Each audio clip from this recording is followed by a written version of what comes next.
কি রে সেঙ্গু, কতক্ষণ হয়ে গেল চেম্বার খুললাম, এখনো একজনও ক্লায়েন্ট আসছে না কেন রে? এখানকার কারো জীবনে কি কোনো দুঃখ কষ্ট সমস্যা নেই? এখানকার সবাই কি সুখী হয়ে গেছে? দুঃখ আবার নেই, এখানকার সবার জীবন একদম সমস্যায় জর্জরিত। সমস্যায় জর্জরিত হলে এখনো কোনো ক্লায়েন্ট আসছে না কেন?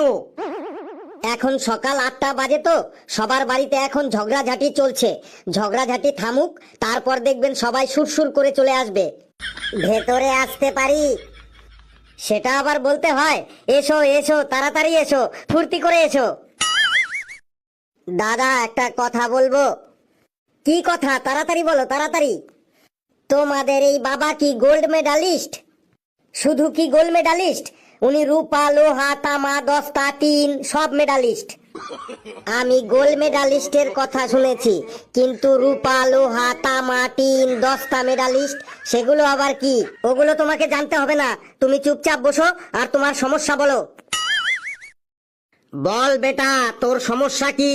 বাবা, আমি গোল্ড মেডালিস্টের নাম শুনেছি, কিন্তু এই রূপা, তামা, লোহা, দস্তা, টিন মেডালিস্ট সেগুলো আবার কি?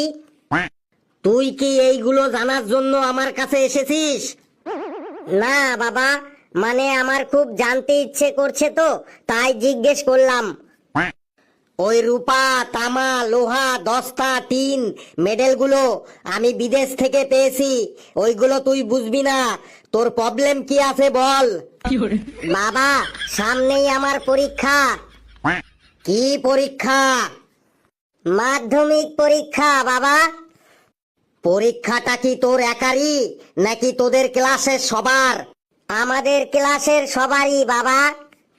তাহলে তুই আমার মাধ্যমিক পরীক্ষা বলছিস কেন? বল, আমাদের মাধ্যমিক পরীক্ষা। হ্যাঁ বাবা, আমাদের মাধ্যমিক পরীক্ষা। এবার বল, তোর সমস্যা কি?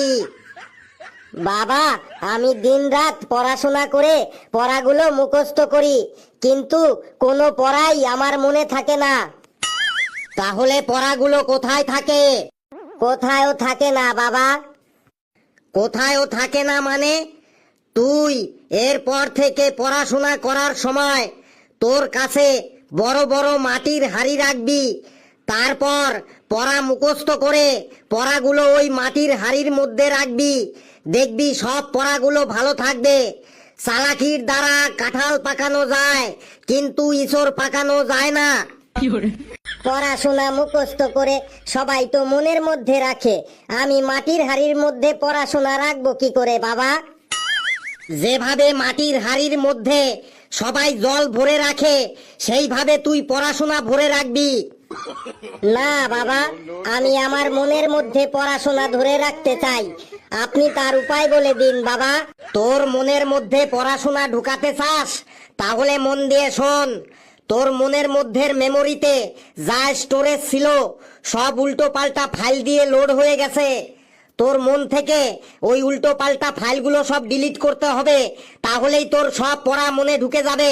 চালাকির দ্বারাই কাঁঠাল পাকানো যায়, কিন্তু ইঁচড় পাকানো যায় না। না বাবা, আমার মনের মধ্যে কোনো উল্টো পাল্টা ফাইল লোড নেই বাবা। আবার মিথ্যে কথা বলছিস? দেখি তোর হাত দেখি।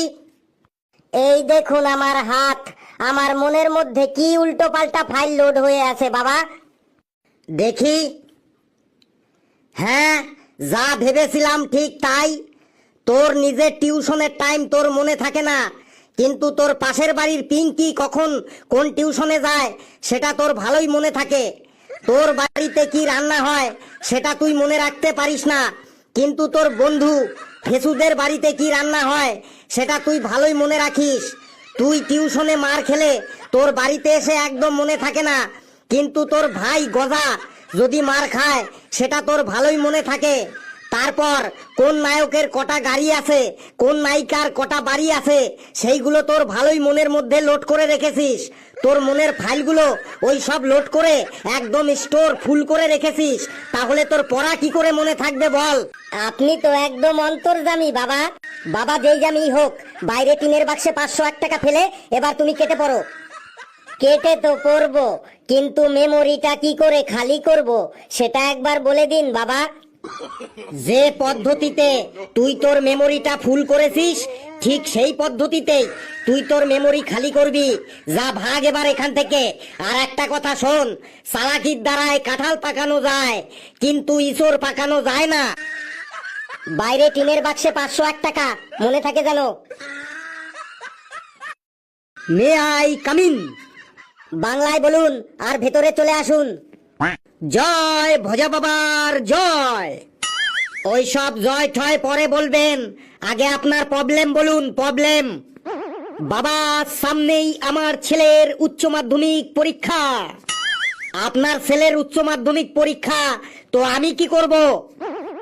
ছেলে একদম পড়তে বসতে চায় না, সব সময় শুধু মোবাইল নিয়ে পড়ে থাকে, সারা দিন রাত শুধু মোবাইল দেখে। ও যেন পড়তে বসে, তার একটা উপায় বলে দিন বাবা। আপনার বাড়িতে কারেন্টের লাইন আছে? হ্যাঁ আছে, আমার বাড়িতে কারেন্টের লাইন আছে। আজ বাড়ি গিয়েই আপনার বাড়ির কারেন্টের লাইনটা কেটে দিন, আর আপনার ছেলেকে হারিকেনের আলোতে পড়তে বলুন। দেখবেন তাহলেই ওর পড়াশোনায় মন বসে যাবে। চালাকির দ্বারায় কাঁঠাল পাকানো যায় কিন্তু ইঁচড় পাকানো যায় না। কারেন্টের লাইন কেটে দিলে ওর পড়াশোনায় মন বসবে, সেটা আবার কেমন করে শুনি? দেখুন, আপনার বাড়ির কারেন্টের লাইন কেটে দিলে আপনার বাড়িতে আর কারেন্ট যাবে না, আর কারেন্ট না গেলে আপনার ছেলে আর মোবাইল চার্জ দিতে পারবে না, আর মোবাইল চার্জ না দিতে পারলে ও আর মোবাইল দেখতে পাবে না, আর তখনই মোবাইল দেখাটা কমে যাবে, আর সুরসুর করে ও পড়তে বসে যাবে। চালাকির দ্বারা কাঁঠাল পাকানো যায় কিন্তু ইঁচড় পাকানো যায় না। কিন্তু বাবা, হ্যারিকেনের আলোতে আমার ছেলে পড়তে পারবে? কেন পারবে না? হ্যারিকেনের আলোতে তো কিছু দেখাই যায় না, পড়তে অনেক অসুবিধে হয়। পড়াটা কি আপনি করবেন নাকি আপনার ছেলে করবে? আমার ছেলে করবে। তাহলে আপনি চুপচাপ থাকুন। আপনার বয়স হয়েছে, আপনার চোখের পাওয়ার কমে গেছে, কিন্তু আপনার ছেলের চোখের পাওয়ার একদম ঠিক আছে। ওর হারিকেনের আলোতে পড়তে কোনো প্রবলেম হবে না। যান, আপনি নিশ্চিন্তে বাড়ি যান, আর বাড়িতে গিয়ে কারেন্টের লাইনটা কেটে দিন। আর একটা কথা মনে রাখবেন, চালাকির দ্বারায় কাঁঠাল পাকানো যায় কিন্তু ইঁচড় পাকানো যায় না। জয় ভোজা বাবার জয়। শুধু জয় জয় করলেই আমাদের পেট চলবে না। যাবার সময় বাইরে টিনের বাক্সে 501 টাকা ফেলে দিয়ে যাবেন। জয় ভোজা বাবার জয়। পরের ক্লায়েন্ট চলে আসুন। বাবা বাবা, আমি খুব সমস্যায় পড়েছি বাবা। আনন্দের সময় কেউ আমার কাছে আসে না, সমস্যায় পড়লেই সবাই আমার কাছে আসে। বলুন আপনার সমস্যা কি, আর কতগুলি সমস্যা বলুন। বাবা, আমার মেয়ের কবে বিয়ে হবে? যেদিন বিয়ে দেবেন সেদিনই বিয়ে হবে। কিন্তু বাবা, বারবার আমার মেয়ের বিয়ে ঠিক হয় আর বারবারই বিয়েটা ভেঙে যায়।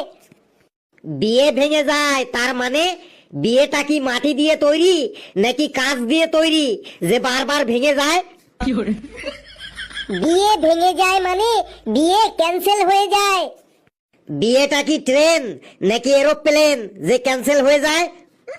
আরে বাবা, আমি বলতে চাইছি ছেলের বাড়ির লোকজন এসে প্রথমে আমার মেয়েকে দেখে পছন্দ করে, তারপরে তারা বিয়ের দিন তারিখও দিয়ে দেয়, কিন্তু কয়েকদিন পরেই আবার তারা ফোন করে জানিয়ে দেয় যে আমার মেয়েকে তাদের পছন্দ না, তাই আমার মেয়েকে তারা বিয়ে করতে পারবে না।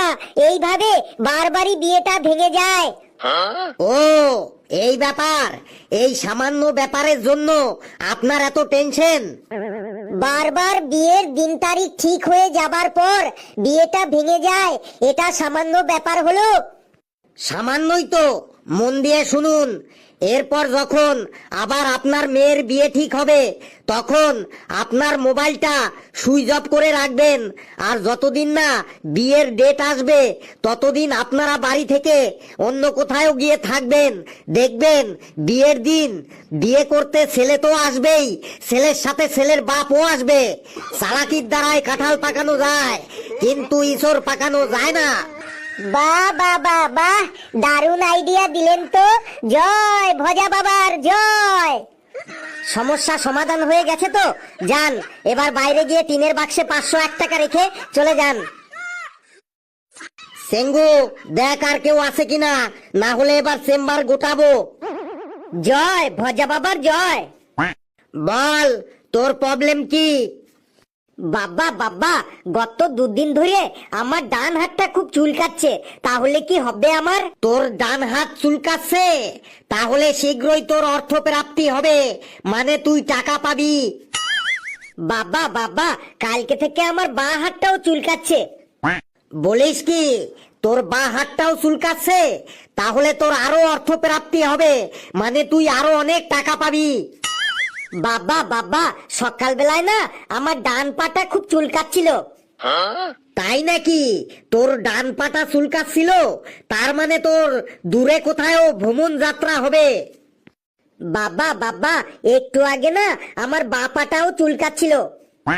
কি আশ্চর্য, তোর বাপাটাও চুলকাচ্ছিল, তার মানে তোর শীঘ্রই বিদেশ যাত্রা হবে, মানে তুই বিদেশে ভ্রমণ করতে যাবি।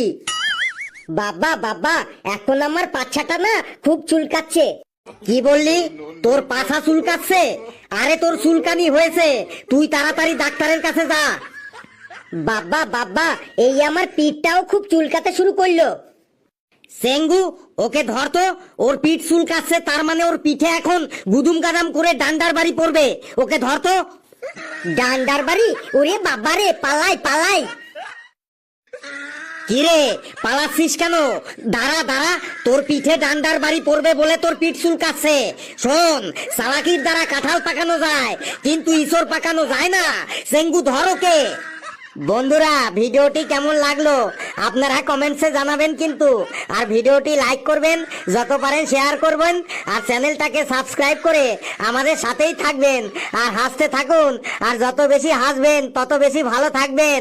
আর একটা কথা, চালাকির দ্বারা কাঁঠাল পাকানো যায়, কিন্তু ইসর পাকানো যায় না।